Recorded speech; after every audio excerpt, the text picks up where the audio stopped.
Howdy! Oh, shoot, I didn't get the audio to hang on there. Dang it. I wonder. Oh, I think it's on play one cut. Okay. Welcome to this edition of the Filmmaker IQ Live. I was not able to run last week because things just got super hectic, super quick. And usually I do these on Wednesdays, but the Wednesday does not look like it's going to be any less busy than the last Wednesday. I am starting to do some school districts, some school graduations, and this all month is just coming down like crazy. Everybody's doing everything, and last count, I think it's coming like 7 graduations I'm going to be helping put together. So there's a lot to do, and and I'm just kind of trying to keep on keeping on. A couple of weeks ago, my van, I was pulling out of my parking space here in the studio, and this other guy my neighbor was parked along the sidewalk, which shouldn't be parked, but people park there anyways. But he just ran into me, and he had a tow hitch on his Chevy Silverado, and it ran straight into the side of my van. And I'm like, well, it's a big enough dent that I got to do something about it. His car was fine, no one was hurt. But I'm like, I'm going to go and let's get the insurance and let's see if we can get this fixed. Well, the insurance came back, said, your van is not worth as much as it is to fix it. So we're just going to settle it as a salvage thing. And I'm like, they're offering me more money than I think I frankly think it's worth. So I decide to take the money and just invest that into a new van. So I got a new Ford Transit 250, which I am very happy with. I was looking all around for the Ford Transits. I started leaning to Ford Transits as far as a new vehicle, a new production van to haul my gear here and there. And the Ford Transit seemed to be the model that I liked. I like the Sprinter, but the Sprinter is way too expensive and it's diesel, and I don't know anything about diesel engines, so I was like, I don't know if I want to get involved with diesel. Let's stick with gasoline. The Ford Transits were the right shape and all that. So I test drove one around here, which is the 250 mid-roof, and I walked into it and I'm like, this is huge. I can get in here and I can stand up. I can actually stand up in the cargo area and do stuff back here. This is probably too big for me. Let me go try out. So I went out and tried the 250s, the low roof, and I got into the low roof and I'm like, oh man, I really want to be able to stand up. I hate the fact that on the low roof I have to crouch over to get anything because you're lifting heavy boxes in and out of the thing. You're already you don't want to be crouched over when you pull the stuff out. So I was driving all around San Diego trying out these 250s, and I'm like, So I went and bought that 250 mid-roof that I originally saw. And then I just recently put in the bulkhead separator between the cab and the cargo, which you absolutely have to have because, especially in video production, we carry a lot of stuff that's small, small boxes. We don't want stuff flying to the forward, especially when we brake hard or something, which I'm not prone to do, but I've done. So having that bulkhead separator between me and the cargo area is definitely necessary.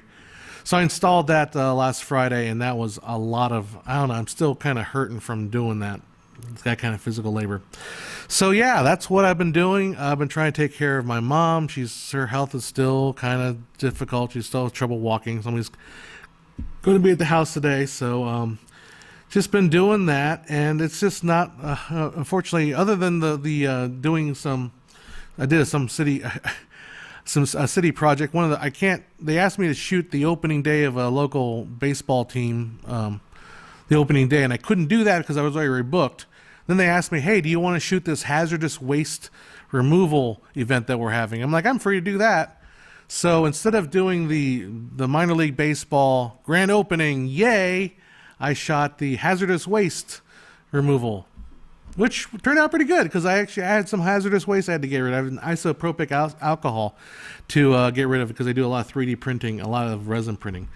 So hi, Dmitry Polushkin from Moscow. Hi, Shinmoy Chatterjee, Josh Scott. How you doing? Well, yeah, my van. Well, it sucks, but it is what it is. So yeah, but I figured I wanted to come on here because I wasn't able to do this last week. This will probably be the only one this week until maybe the weekend if I have some time. But I wanted to do some sort of a stream to go in before things get totally, utterly crazy. There's not a whole lot to talk about. I mean, the other day I was trying to watch. So I was flipping through Netflix, which is Netflix, Amazon, whatever, Amazon Fire. It's the pastime of basically trying to find something not too depressing to watch, which is very hard to do these days. It just seems like nobody wants to put out. If you want to find just entertainment, it's not out there. It's all just dreary, dramas and just make you feel bad stuff. So it's hard to find something to watch. So I settled on something I thought looked maybe intellectually interesting. It was called Salome, which is based on the Oscar Wilde play Salome, and it was directed, I believe, by the guy Al Pacino. 2013 was it, and Jessica Chastain played Salome, and it was kind of a film play version because I think Pacino did it as a stage play, but they filmed the play, and so it was all this this language from the late 1800s, kind of a play by Oscar Wilde, and they're all modern dress. And I watched it for about 15 minutes, and I just had to turn the dang thing off.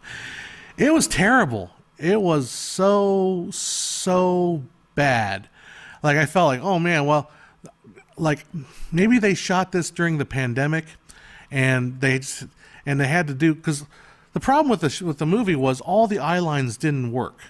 Like, there was no eye lines. It would just be like almost a close up of every person's face saying their line in a way that was a little stilted. You could tell it was a little bit like they were reading lines from a play, very, she is beautiful, that Salome over there, dining with her father. It must be, well, maybe I'm giving a little more credit than there. I mean, I think I did more motion than that little reading. But there was no eye line, so everything was close up, close up, close up, close up, close up, close up. I was like, okay, well, maybe they shot this during the pandemic when everybody was social distancing. No, it was shot in 2013. Okay. So I just watched this for about 15 minutes, and it was just so irritating. Like, I couldn't understand what was going on because it was like a guards looking at Salome, and then Salome looking at John the Baptist, and then John the Baptist looking. But it's like there's no sense of space whatsoever that I absolutely couldn't stand it. It's like 20 minutes later, like, I'm done. I'm done with this. So I ended up I found something else to watch, and I ended up watching this animated series on Amazon called Invincible. Now, I know a lot of people a lot of movie buffs like to hark on superhero movies or super comic book movies. But I'm going to be honest with you, like, comic book movies are the only thing that are entertaining right now. Everything else is just so dreary and uninspiring that at least I can turn on a comic book movie and enjoy it. Now, Invincible, I'll recommend that. I'm into it like 4 or 5 episodes. The episodes are a little long, and they have a weird placement of title sequences, so you don't really know exactly where it starts. I mean, it's a little odd how they do the titles and the credits. But I really, really, really enjoy it. Voiced by the John, I forget the Asian guy from Walking Dead. And J.K. Simmons, Sandra Oh, Zazie Beetz, I believe her name is, Jillian Michael, the girl from Community, Jillian something or other. So it's got a pretty all-star cast. It is a very adult comic book. It's more like The Boys. It's very much like The Boys, but an animated version of The Boys. Boys meets Justice League somewhat. Very dark, and I thought it was really good. I think so far it's really, really entertaining. And again, entertaining. I know, movies should be entertaining. Like the Oscars, I know I missed the boat last year. We didn't talk about the Oscars. I didn't bother with the Oscars, man. Like, if the Academy was really, maybe what they did was they just wanted to get this year out of the way, but they really should have just said, we're not having the Oscars this year. We're going to wait till next year, and we'll do a 2-year thing. Because it's not like hasn't been done before. When the Oscars first started, The Oscars were once every 2 years. So it was like 1927, 28. So, there's a whole lot of... it's been done before. So they could have done that, but what movies were there to see? There's no... I'm sure there were some movies, and I'm sure if I sat down and actually watched them, I might enjoy them. But I have no interest in what offerings. I mean, the only movie I saw was Tenet, Sonic the Hedgehog. What else did I see in 2020? I mean, I saw some stuff at home. I watched the Pixar movies at home. I thought those were pretty good. But that's it. So, yeah, totally screwed it. Anyhow, I don't want to be here on here too long as I got to go take care of some business, but I do want to just hang out with you guys for a little bit because I need a little bit of hanging out with you guys. I missed you guys. So let's go to some comments here. Okay, let me see if I can get this thing to work here. All right, let's go. So Jacob Josie's got a two-part comment. Let's see if we can pull this off here. Hello, good sir. First off, thank you for doing these awesome streams. Learn all kinds of stuff. Good. I do have a question. All right. Have I ever seen Robert Besson's Pickpocket? No, I haven't. I just saw it today and sadly didn't love it. Are you familiar with this film? No, I haven't seen Robert Besson's Pickpocket. So you didn't love it? Yeah, that is how that's life. Like Al Pacino's Salome, right? I mean, it's Al Pacino, right? He should be really good. But it was like the most amateurish thing I've ever seen. And I feel bad because like it's Al Pacino. But dude, and even Al Pacino said it, I read online somewhere that Al Pacino said it was a creative failure. He's right. Then I went to the Rotten Tomatoes of the Salome movie and it's 100% fresh. I'm like, yeah, right. You guys are sucking some serious. Anyhow. Oh, Sound of Metal. So, okay, Sound of Metal is worth your time. Okay, well, I've seen that. I've seen that, so I'll have to check it out. I've seen that in the mix there. Raya and the Last Dragon. I haven't heard of that one. So, have you seen Murder on the Orient Express? How to Work on Such a... I enjoyed the latest one by Kenneth Branagh. I thought that was really entertaining. Actors really chewed through the scenery.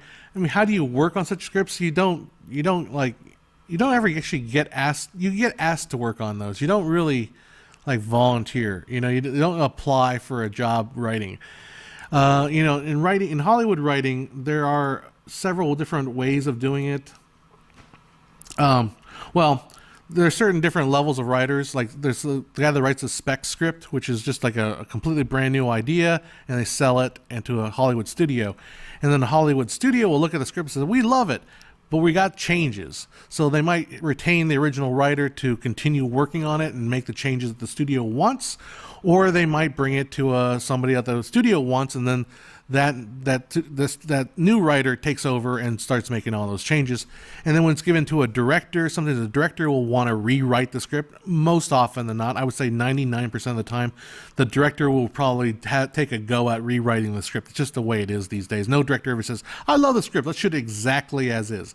Might happen. I never say never. It probably happens a lot with like really famous writers, but a lot of directors will just rewrite the script or redo it with another writer usually. So those are the different kind of positions that a writer is involved. So something like Orient Express is probably, it's probably somebody that hired, and Kenneth Branagh is pretty big name in the studio system, so he would probably have his own writer work on it. I'm not sure. I'm just speaking out my butt on that one. How do you feel about the Twister remake they're going to do? Oh, they're going to make a Twister remake. The thing about Twister was, I don't know if you guys were alive when it first came out, but Twister was a real effects achievement. Like, it was a really amazing movie for the time. Now it's a little ho-hum, but, it's funny because I remember when I saw that when I was like, 15 years old or something like that. It was not that long ago. I guess it is now. What's really, I'm all for remakes and all that, because you always bring something new to the table. I just hope they don't think that Twister has this built-in fan base that they're like, we need to do a callback to the original Twister, because as much as people loved the movie, it was a fun movie to do. There's no fan base for Twister, is there? There's no like people get together at conventions and like, hey, I'm Helen Hunt. I'm was it the I was always mix up the two actors that played the lead guy in that. But yeah, calling it a Twister remake versus calling like a weather disaster movie. Just have another weather disaster movie. Sharknado. another example of a Sharknado. Anyhow, have I heard of pixels and lenses? Not besides the definitional version. I've never heard of. I don't know what you're referring to other than pixels and lenses. Do I do script breakdowns? Do I prefer to do it manually or via computer? I do enjoy taking a pencil to a script and writing all over it. I do enjoy like the tactile feeling of that. So, but if you're breaking down a script, I think via computer would probably be better. Although, I don't know, you can be a lot quicker with with a highlighter. You go through and just highlight the script. You're doing a breakdown. So, yeah. I would do that. I'll probably just do the computer. Oh, Raya and the Last Dragon is Pixar's latest animation project. Okay, cool. I have not seen the trailer for it. I saw a little snippet of it. I saw a little bit of that, but I didn't actually look at it. Yeah, Twister was awesome, looked good, sounded good, and had amazing music. Yeah, I really enjoyed it, and I like Helen Hunt. I think I loved her, and I mean, Mad About You back in the day. I thought she was always just a natural beauty. All right, here we go. I've asked a question. Why do Hollywood movies have 8 production companies? What are they doing exactly? Basically, because there's so much money involved. I mean, when you have like $300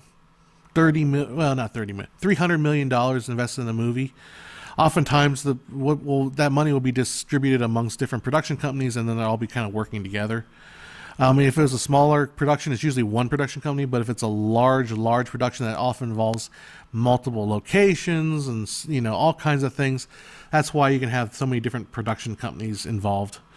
It's a money thing. It's just how much money they got to play with. A lot of money. Here we go. Sandhill asks an interesting question. How should I develop a film from a play or vice versa? I've actually kind of tried to tackle this a little bit. I was trying to adapt this play called, what's the name of the play? Triumph of Love. And it was actually made into a Broadway musical, which I absolutely adore. But the original is from the 1790s. It's about this. It might not work so much nowadays, but it's about a girl that falls in love with this prince, and so she goes through his kingdom. His kingdom is protected by his uncle, which is like a believer in true logic. So what she does is she pretends to be a boy, and she tries to go there as an apprentice to learn the power of reason, and in the process she the uncle finds out she's a girl, so she tries to seduces the uncle, and then the uncle falls in love with her, but then she's like, okay, don't tell my sister. This is the aunt of the prince, and then she convinces the sister that the boy version of the girl falls in love with her, and then the prince thinks they're chums, they're both boys, but then they realize they're in love. It's a farce, but I think it's hilarious. It may not work so well with as socially eggshells that we're on right now with as far as genders and all that, but I thought it was a lot of fun. So how do you do that? How do you convert a play into well, first of all, you have to remember what do plays do that movies can't, what movies do that plays can't. One of the things that plays do really well is dialogue. Like you can do a lot more dialogue in a play. A movie doesn't play so well. A movie tends to feel dialogue heavy. Figure out what you can do as far as the dialogue and how you can kind of manipulate it.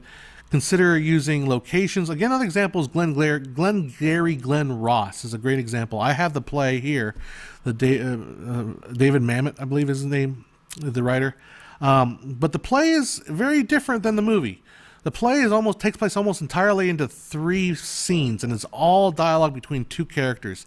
And the actual movie itself, I think it's at least more than three locations. It's like 5 or 6, but it's a little more broken out.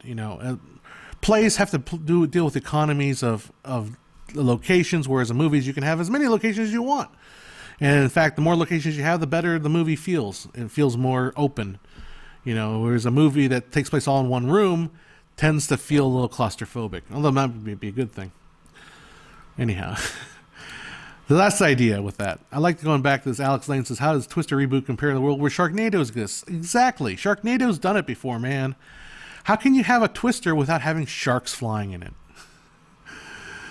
Oh, there you go. Oh, there you go. Charles says, just imagine how many different script changes. Oh, my thing's going crazy again. Just like it is. There he goes. Just imagine all the changes for those adaptations of The Tempest, including Forbidden Planet, 1982 Julie Taymor version. Yep. Mian Wang, how you doing, bud? Yeah. So one of my clients is a local franchiser of Sizzler restaurants, and in lieu of paying me for a job way back when, they gave me a bunch of Sizzler bucks, which haven't been spending a lot because of the pandemic, because I kind of felt sorry for them because, the pandemic hit and the Sizzler just, they couldn't do any buffets. The buffet still doesn't work. So I was like, I don't want to spend the Sizzler bucks. Last night I was like, I don't feel like cooking, and I'm lazy. So took my mom to Sizzler. And the first thing she does when she goes to Sizzler, she's having trouble walking. She doesn't, she has quite considerable dementia at this point. But she sees the steak and lobster. She's like, I want that. I'm like, of course you do. Of course you do. So I just got 2 of those. But I had the Sizzler bucks, which I didn't pay for it all with Sizzler bucks. I figured I want to give them some bit of cash, but Sizzler bucks came in handy. So she had a nice steak and lobster dinner last night, and I'm going to go home and make some lunch later for her. But I just wanted to do this stream, do a couple things before I head out later. But I'm still hanging out with you guys for a little bit. So, do you think that the Hollywood hiatus may give us rise to a new wave of independent filmmakers? No, unfortunately not. I think independent filmmakers are already on the rise right now, and its form. And honestly, it's going to be in the form of YouTube videos, TikTok, Facebook, Instagram, stuff like that.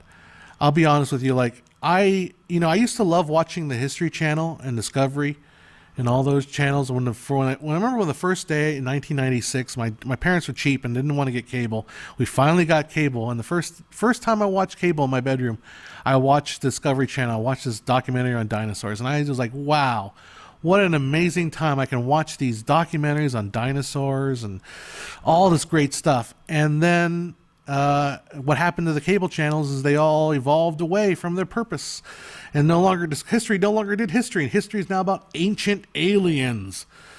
And I like Pawn Stars, but Pawn Stars is kind of the beginning of that, and it's all about American pickers and weird stuff like that, and so history kind of went away. And then what I've discovered recently is I got myself a YouTube Pro account or Red account, whatever the hell they call it. I honestly recommend it. A lot of people I've talked to that bought the YouTube Prime or Red or whatever the F they call it, it gets rid of all the commercials. Worth it. Because I watch a lot of nonfiction on YouTube. And last night I was watching Physics Girl. I watch a lot of podcasts. I watch, just not a lot of nonfiction stuff. I watched Defunct Land last night. I watched the history of where in the world is Carmen Sandiego. So I watched the history of that, and I'm just amazed by how much. I wonder how they do the research on the show on that thing. But anyhow, there's so many good documentaries and stuff on YouTube. I feel like YouTube is where the new rise of independent film will be. Now, independent film, I don't know. I haven't watched any independent film on YouTube yet. Maybe I've yet to find something, but maybe that will be next. But I don't feel I feel like the cinemas are going to be more entrenched in Hollywood. So you're going to have big studios running the big cinema. That'll be its own entire world. And independent film will go the way of YouTube, go the way of Instagram and TikTok. I mean, TikTok will be very limited, obviously, in how much length you are. Hey, Daniel Salazar. Sorry, I didn't see you guys. Howdy from San Antonio. All right. Attila says, when do you think the lifelike, hyper-realistic animated movie will come? Imagine not dealing with actors. We've tried doing that already, and it didn't come out well. If you go back to, I believe it was called, was it Titanfall AE or something like that? What's the name of that movie? It had amazing. I mean, back in the day, we had some amazing. There was a while there that we were really pushing this digital animated movie like realistic human movie.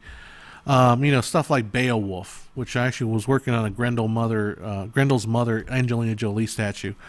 We had this pushed for like super, like trying to climb out of the uncanny valley, although not quite succeeding all the time, digital movie. And it's a lot of work for what are you getting out of it? The digital animation is for realistic, photorealistic, actors. It takes a lot to get there when you can just hire an actor and shoot it. So, okay, Daniel's asking a good question. So that's my point. My point on that. It's like I think we've tried it already with hyper realistic animated movie, and we find that we enjoy the less realistic animated and more stylized question. So you bring me a question I probably should do a video on it, try to add that to my board of things. What's a good food to eat to edit to? Movie food. Let's talk about food. Let's talk about food in production first. So I follow a line of, if you work on a movie, if you work with the movie, if people are working for you for free, people never work for free on a movie. You always get at least food. Always. And it's almost all the food you can have. And the trick with the food is you have to be very careful. You don't want to be too starchy and too much carbohydrates. Carbohydrates will slow down a crew. Like the worst thing I think you can give on a set is pizza. Don't ever serve pizza on a set, because after you eat pizza, you don't want to do anything. And that's not good if you're working on a show, right? Now, if it's like the last day of shooting, maybe it's a final thing. Okay, pizza's great. We can all have a pizza party. That's cool. Or do a pizza party maybe at the end of the wrap or something like that. But never pizza during the midday, because it just drags people down. What you want is light carbohydrates and protein. Something that works always is pasta, like pasta salads, like a lighter pastas, or sandwiches can kind of work. But always tacos are good.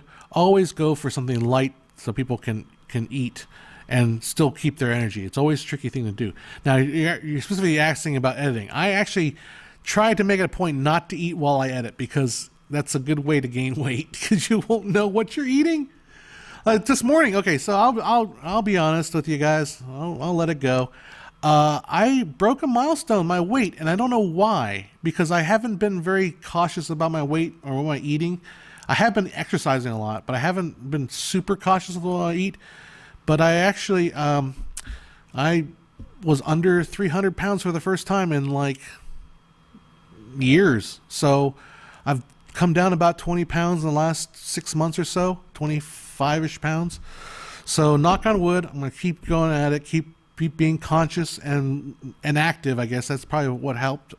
But that was kind of cool this morning. So I was waiting for that. But anyhow, I tend not to eat while I'm editing. I will maybe drink like water or even a diet soda. I do like my diet sodas. I like LaCroix a lot. So I like the bubbly waters. So that's although my friends, when I used to edit with a friend of mine, he'd always give me a snack or something when I'm eating, when you're editing. But maybe like trail mix or something like that. So, yeah, Charles. I mean, so this Sizzler, they own this company. They own 25 Sizzlers around Southern California, and they're literally down the block. They're by my mailbox is how close they are. So occasionally I'll do some work for them, like do some menu boards or stuff like that. So yeah. Random question: how critical is proper lens stabilization in production, budget filmmaking? How critical is it? I would say it's depends on what you're trying to shoot. If you're trying to shoot like a avant-garde, like shaky cam stuff, you don't want lens stabilization. But 2 days ago, I was shooting that hazardous waste dump event, which is got some positive feedback from the city. They thought the footage was great. But that's a case where lens stabilization was actually. I was doing long zooms on a bunch of cars coming in to drop off waste, And if I didn't have that lens stabilization, then it'd just be kind of hard to watch, and it wouldn't be very professional looking. And I was on a monopod. I wasn't on a tripod because I wanted to be quick and in and out real fast. But so that's what I would say. It's necessary depending on what you want to do with it. How has the pandemic harmed the film industry apart from the limitation on how many people can be shoot? Boy, is that a homework question? How hasn't it harmed the film industry? I think it's reset everything, man. It's like, first of all, not only what people can do, what movies can people see. So yeah, it's a huge thing. Unpopular opinion: the cool seamless transition shots from movie contact not take away from the immersion. A little, sometimes it can be. I get what you're saying. The thing with that's what I also don't like, the one takes that draw attention to themselves. I like one takes where you're like, that was one take. Pony Smasher did a video on that where like he was saying, a lot of times they'll do the reason why they do a one take is because it's less setups. It's literally one take, so you can just rehearse everything, and everybody, and you get a sense of like proper acting because everyone's acting off of each other. It's all done in one take. So Pony Smasher was saying the same thing. I like one takes where you're like, I didn't realize that was a one take. You just watch the whole thing like, oh, it's a one take. It's kind of like that shot in Jaws where Brody and the mayor get on this boat or the little ferry across the thing, and it's just one take, but it's not showy. It's not saying, hey, look at me, it's I'm doing one take. It's just some acting. So anyhow, I know last time somebody accused me of rambling on these things. Well, that's what these are. These are rambly little live streams. Alex Lane says YouTube is unwatchable now without subscription. The ads are worse than TV ever was. I think that's why I got the YouTube subscription. Yeah, sometimes what happens on YouTube videos is they get ad bombed. I call it ad bombed. I'm not sure where like YouTube algorithm will look at this video like a podcast and say, hey, this is 50 minutes long. Let me drop 300 ads into it. So it's like an ad every minute. Now, I think that's an algorithmic problem because obviously if you do that, it hurts YouTube in the long run if YouTube's doing that, because people will stop using YouTube if it's like ad every 2 minutes. So they've got to like rein that back a little bit. But I don't know. I mean, I've had to go back in some of my old videos because I didn't realize the ad bombing. Like it would just come in and just, you would just see dot, dot, dot, dot, dot, dot, dot, with all these ads. Like I did not authorize that many ads. I mean, I want some ads, but I want some ad money. But yeah. Hawkins says, I think you're right, John, but it makes me sad because low to mid-range budget movies and the movie multiplexes is so important to me. It is. Right now, we're in such a bad time for Hollywood movies that wait like 3 years. I think 3 years things will kind of settle down a little bit. But yeah, right now I know, it's sad. It's messed up. Hey, McSeverance is in San Antonio too, so you and Daniel can get together, make some movies together. Maybe you guys can work together. Oh, there you go. John, you mean you're not watching Wrench Mine on YouTube? I'm so hurt. I haven't watched a lot of car stuff, man. Yeah, don't recommend AdBlock. Yeah, AdBlock's not good. Get a subscription. They're not. I mean, what is it, like $10 a month or something? It's not worse than Netflix or anything like that, and creators get a chunk of that money, so it's all useful. All right, let's see what else comments here. I'm just jumping forward. Yeah, super chats always work. Thanks, super chat. Thanks, Rick. Yeah, my ad revenue is way down this month, so I don't know what's going on. I need to put out a video. Oh, by the way, because last time you were like bugging me, hey, when's the next studio's coming out? I took another crack at the script, and man, oh man, I wrote the script literally a year ago. It's pretty good. I'm just going through and kind of making some changes, making some organizational stuff. I added some chapter titles and stuff like that. But 20th Century Fox, the story of 20th Century Fox is going to be fun. Because I've got Daryl Zanuck. We start with Zanuck, and then we go into Spiroscurus and the whole CinemaScope stuff. And then we get the fun story of Cleopatra. That, pardon my language, clusterfuck of a movie. Holy shitballs. That movie is such a clusterfuck. Then we go through like Alan Ladd for a little bit, and we talk. I mean, I don't spend much time on Alan Ladd because yeah, there's a small movie called Star Wars, and whatever. But then we're talking about Rupert Murdoch. Nobody on the internet has an opinion on Rupert Murdoch. He's the most like everyone's just the most milquetoast like person on the internet. No one has a strong opinion, so it's kind of hard to talk about Rupert Murdoch. And then Fox becoming a television channel with Barry Diller, and then the arrival of other Fox channels like Fox Sports, and it's a little known thing called Fox News. No one has an opinion on that one either. And then the ultimate sale of Fox to Disney, which again, a company that no one has a strong opinion about either way. So I don't expect this video to have a strong opinion about anything. So no, it's a remarkable story. Fox is an interesting story. All these companies are fascinating when you actually get down to it. Was Birdman one take? It was a bunch of takes, but I loved the movie because I like the acting. What do you think of HBO Max format of simultaneous release in home and theaters? The simultaneous release works for now. Like, because now the pandemic and the theaters are still like, you can go, but you got to wear a mask. You got to wear a mask to watch this movie unless you're eating, which to me is like, that's a good way to sell popcorn, isn't it? Like, you promised me, you have to wear a mask unless you're eating popcorn, which we will sell you at inflated prices. So like, I don't want to wear a mask while watching a movie. That just sucks, you know? So, right now, if I can't go to the movie theater and enjoy a movie the traditional way, then I might as well watch it at home.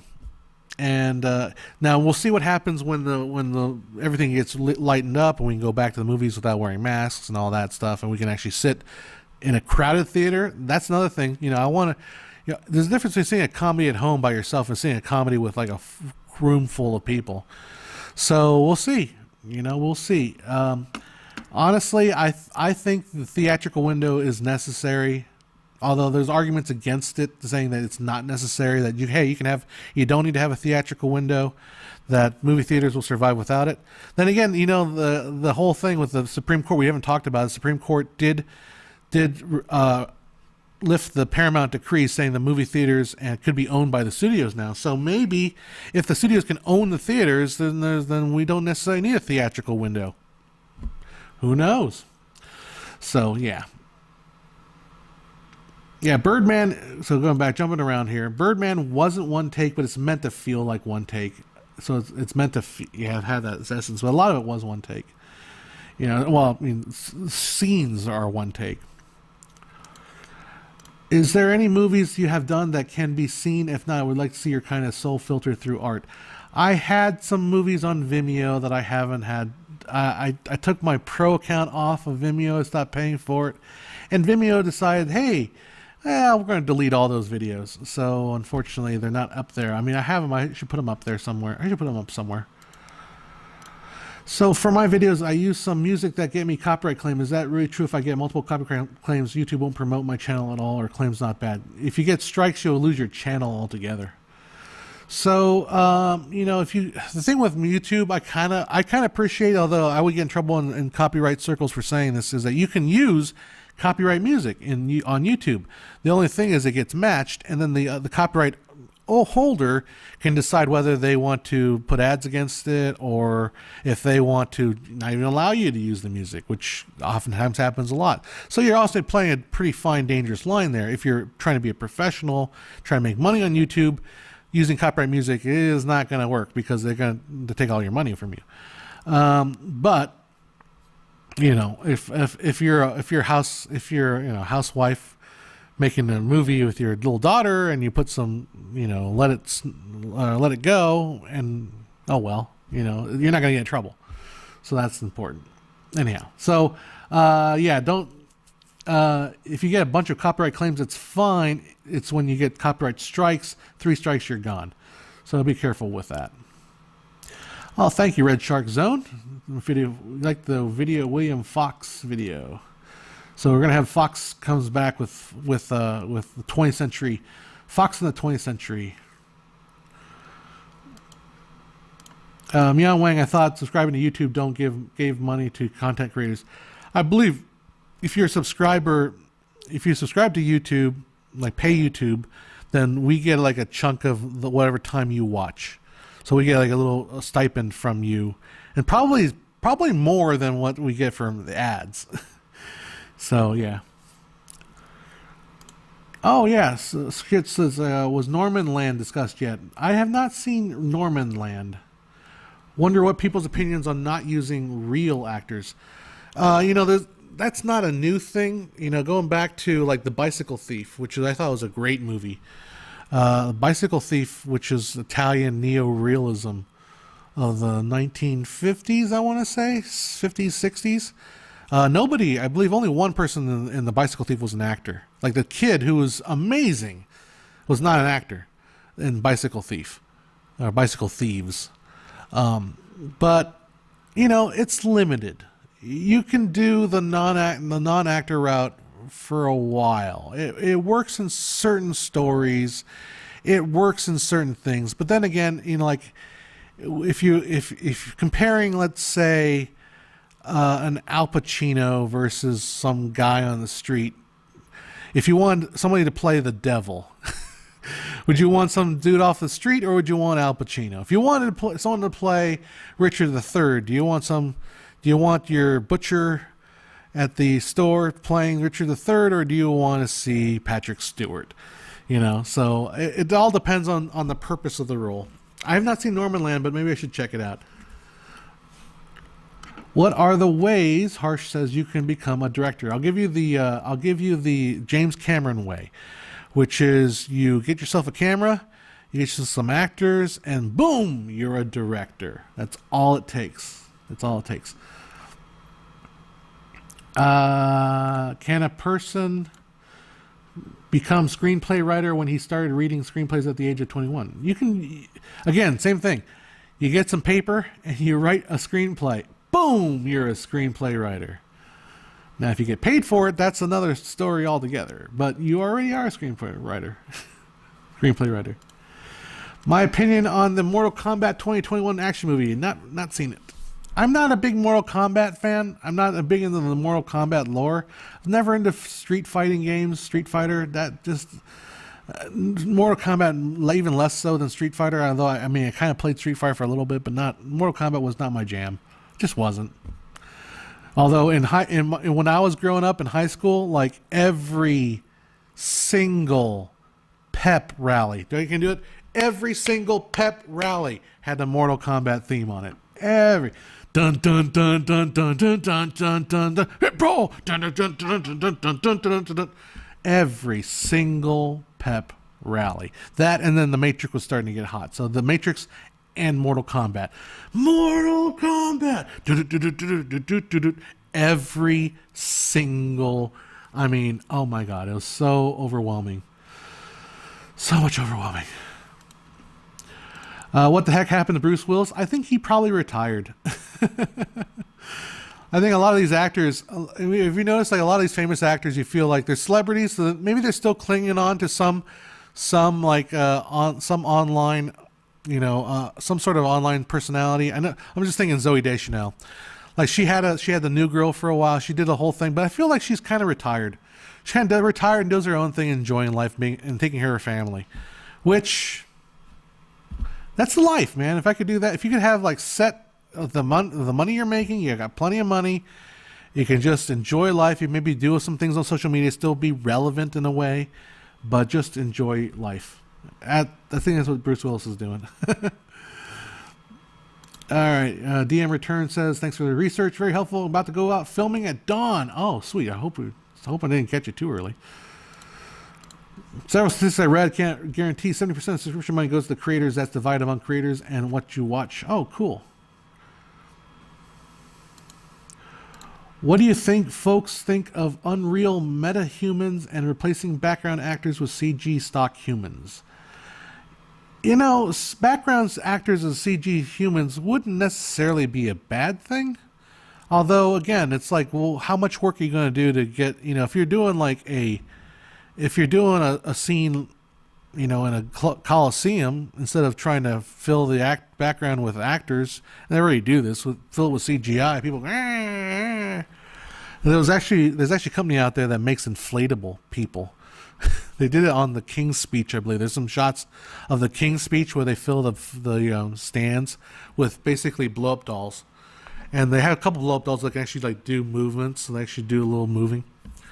But yeah, I mean, the thing with background actors, you don't need to be great, so they don't necessarily be meta-humans. They don't need to be actually decent-looking. They can just look little spots, and it's already out of focus anyway.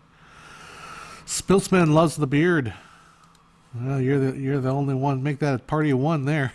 I like the beard too, but thanks for the history of the cutting. Cool, yeah. I will try to.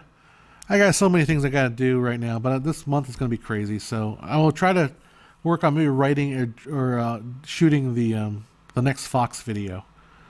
So hopefully that will be going.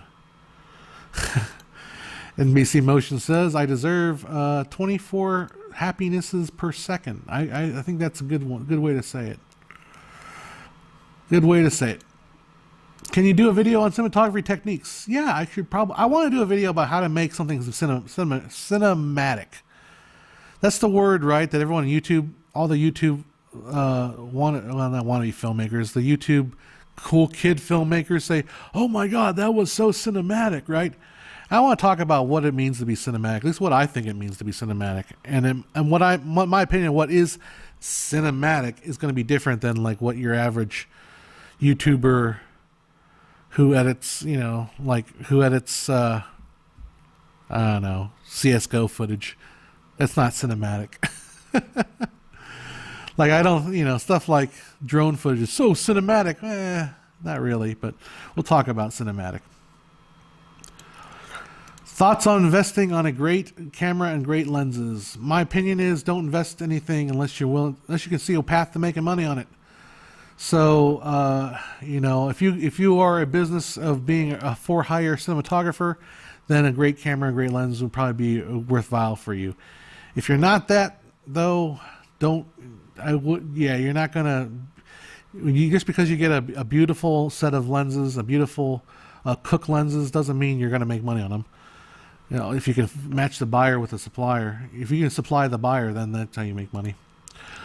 A few more questions, and then we'll have to get going. What's your opinion on the Oscars 21 being recorded in 24 FPS and letterbox? I felt the frame didn't suit the ceremony, and 24 had tons of motion blur. What? Letterboxed? I mean, it's shot 16:9, right? I think I'm fine with. I didn't see it in 2021, but I think a lot of shows, although live shows tend to be shot at 30 frames a second in the US, but I think broadcast tends to be 30. I don't know if it was shot in 24 or not. If it was, okay. I mean, it's the Oscars. You want it to be shot in 24. So I don't know. I didn't watch the Oscars, so there you go. There's that too.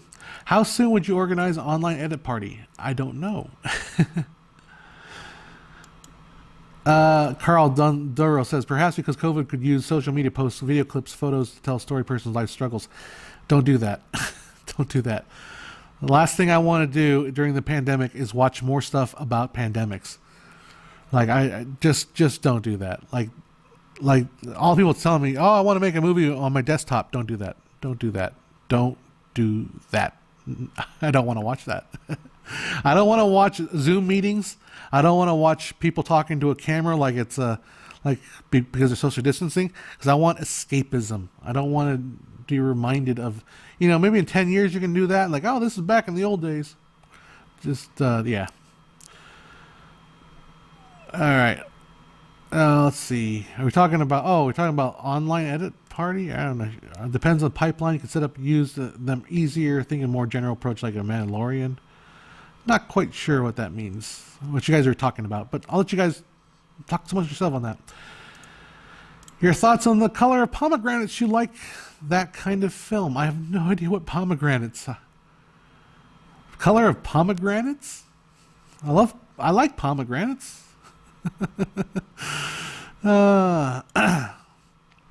What's your favorite lens for action thrill, like the Predator? One that hopefully is not, hopefully in focus and clear. Clean lenses are nice. Although if they're dirty, they can kind of add some stuff to it. As an amateur, what resources should I follow to get into movie analysis? Basically, look up every scam artist in the world. Because it's all about, movie analysis is all about how playful you can be with words. It's all, like 99% of movie analysis is bullshit. But it's good bullshit. It's fun bullshit. Like, everything is bullshit. But it's fun bullshit. So, yeah, don't worry about, movie analysis is more about the person doing the analysis than the actual, any statement about the movie itself. Very rarely do you find someone that can give you like a good analysis of a movie. Like Pony Smasher, David S. Sandberg is a guy that I love his movie analysis because here's a guy that brings some understanding of the process to it. Most movie analysis channels out there like take a wildly imaginative approach to how movies are actually made. It's not as like, oh, I forethought everything and this is exactly how I imagined it's going to be. So anyhow, who is my favorite director? Probably Kubrick. If I just reach for an obvious one, Kubrick is.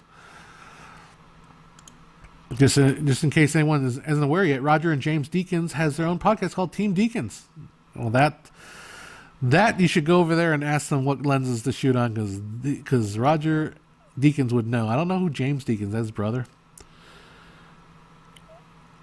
Hawkins says you can make a great movie with just one lens. A lot of movies actually are shot with just one lens, just one focal length for the entire movie. Can you imagine that? Just shooting one lens in the entire movie? A lot of people do that.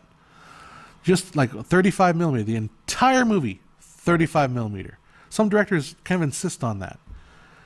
It's a fascinating thing to think about. I mean, it's a challenge. Maybe that's what we should do. I know we're talking about doing movie challenges. Maybe we should do a one lens challenge. No zooms, one lens, prime lens, shoot a script. I'll provide you the script. Shoot the script. There you go. That'd be kind of cool. I might have to try thinking of that. Maybe once this summer is over. Oh, ILM's breakdown is pretty cool. Am I frozen on your screen? Oh, Rick, you need to refresh, I think. I think I'm still live. Let's take a look. Maybe, am I over here? No, I'm still going on here. Any upcoming releases I'm excited about? I don't know what's going on yet. Thanks for Super Chat, Al. Can you talk about using Unreal Engine from a cinematographer's perspective? Thank you. Unreal Engine, I have kind of dealt a little bit with it, but I have not completely gone into the full deep with it. Basically, I mean, Unreal Engine isn't particularly like unique in the fact that all 3D packages basically have the ability to kind of recreate the geometry, the perspective of a real life lens. But the thing what's nice about Unreal Engine is it does it all in real time, and its rendering capability is astoundingly pretty amazing. If you've seen examples of that of how they use it as set extensions using rear projection, like LED screens on something like The Mandalorian. Obviously, that's a very popular one. From a cinematographer's perspective, I don't like from my perspective as a producer, filmmaker, or whatever I call myself at the time. There's a freedom to 3D, to CGI. You can just make whatever you want in the background. That's to me is the biggest thing about Unreal Engine. I'm just kind of indulging your super chat. Thank you for the super chat, by the way. That's really all I can say about it. I've played with it a little bit, but for me to get to like look really good, it would require a lot more work than I'm just the little tiny taste of it that I got. So, favorite Kubrick movie, Dr. Strangelove. James is his wife, and they worked. Oh, okay. That's wife, or are they? James is a woman's name, or is he married to a man? Not passing judgment, just confusing. I'm old, so whatever. Don't cancel me. How was color controlled before computer came in? For example, movies like the Day of the Jackal. So the way movies were color timed, they actually called timing, was when you color is made of 3 different strips of film, right? And even in single strip film, there's 3 layers called bipacked, right? There's 3 different layers of film, and so you would take the red channel, the red film, and the green channel, and you would expose the red slightly longer than you would expose the red and the green, and that would cause it to be, if it's more exposed, that would cause it to be a little bit brighter, and so that would change the way the colors interacted. So that's how they would do it was through color timing, and very, very difficult. That's why you didn't see that's why you didn't see a whole lot of it going on. I mean, they did a little bit. They could do some color adjusting, but not a whole lot. So yeah. Can I translate videos into Russian? Just try for a beginning. I don't have that. There is a YouTuber out there that has translated a lot of my videos into Russian, though. And I kind of leave it up because he actually does a pretty good job of like writing the Russian over it. Clemson says, suggested writing the entire series before I start shooting. Do you also recommend this, or do I get to know the next? It depends on how involved you want to get and how serious you want to be with the series. I would say you should probably write. You don't necessarily write the entire series, although it would probably be good to have the entire series written. The problem is you don't really know where you're going yet with the series. If you have the entire series mapped out, you kind of know where you're going, and then you kind of discover it along the way. But it's very difficult to just start off with like your first 3 episodes. Like I said, for me at least, everything I do gets better with every iteration. So the first 3 are going to suck, honestly, until I get a feeling of what I'm trying to do. So anyhow, that is I would say map out outline everything, and then maybe write the first 3, and then think about how you want to shoot it. All right, so I love getting into my favorite topic. Video 60 fields versus 30p provides same amount of information but not as smoothly. So 60p seems like the best way to go. 30p seems a step backwards in terms of smoothness. 60 fields and 30p is actually it provides the same amount of information but not as smoothly. It's slightly different information because 60 fields per second means that each field takes place at a different period of time. So it actually is 60i in its traditional sense would have actually been more to 60p. It's only 60 half frames, right? So 60. If all you're going for is smoothness, then you want 60p. There's no question about it. If all you care about is smoothness, then 60p. The problem with the smoothness is that it tends to look too smooth, too natural. It just feels plasticky, and so people will go. That's why 24 still exists. Now 24 might feel a little too constraining, too cinematic, too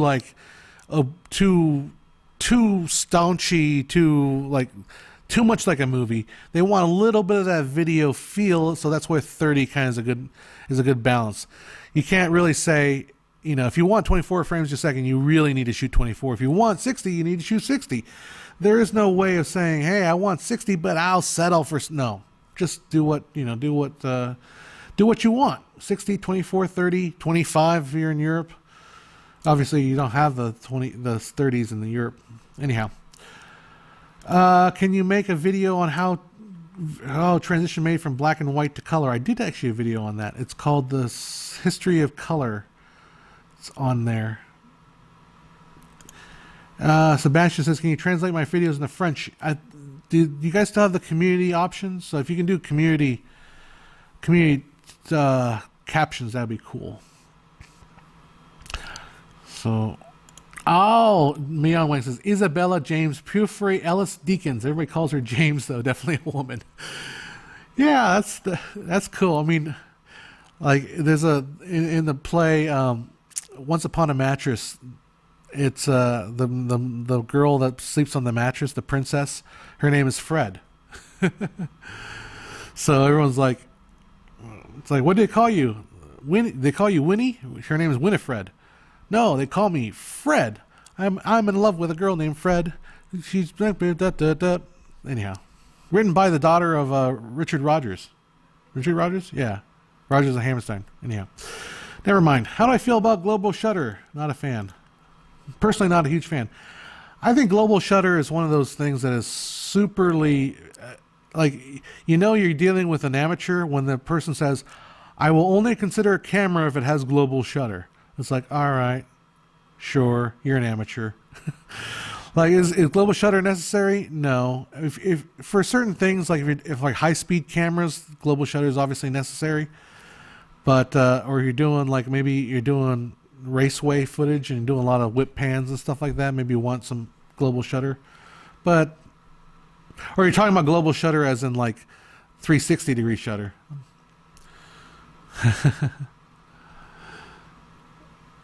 Oh, the community was removed some time ago. Ah, shoot. Well, yeah, unless you guys want to just submit to me a translation in text by email or something. John, what can you tell me about lookup tables? You look them up, I think.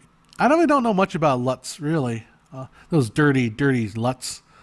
Don't you hate it? All those LUTs sitting there on the street corner.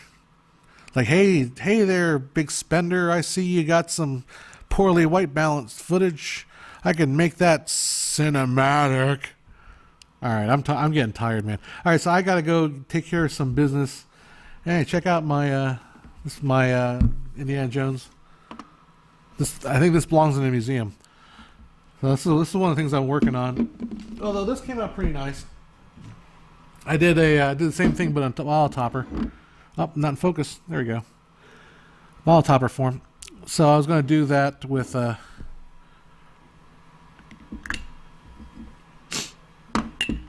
yeah, that'll be my video. Oh, what the heck? We'll do a couple more questions here.